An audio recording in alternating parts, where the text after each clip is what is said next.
Welcome नाजरीन, जैसा कि आप देख रहे हैं कि ये क्या चीज़ बन रही है, आप भी बता सकते हैं। ये देखें, एक ऊँट है जो चारपाई के ऊपर चढ़ा हुआ है और करतब दिखा रहा है। नाजरीन, ऊपर नीचे हो रहा है। ये हैवी ऊँट पता नहीं किस तरह ऊपर नीचे हो रहा है। लोग दाद देने के लिए तैयार हैं, जबकि ये बंदा है जो सीढ़ियों के नीचे उतर रहा है। ये है एक फट्टे के ज़रिए लिफ्ट का काम कर रहे हैं और उसारी तगारी का काम कर रहे हैं। इनकी हरकतें ज़रा चेक करो।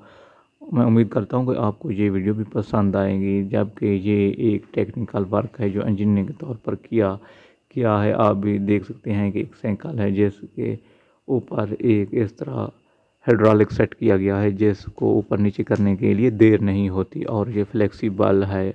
आप इसको घुमाएंगे तो ब्रेकें भी सेट हो जाएंगी और चलना भी शुरू हो जाएगा। ये बाईसाइकिल है जो कि बहुत मुनफरद काम करता है।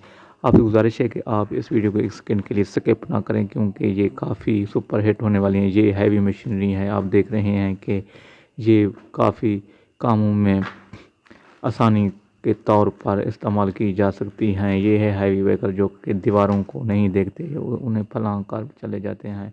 मेरे पेज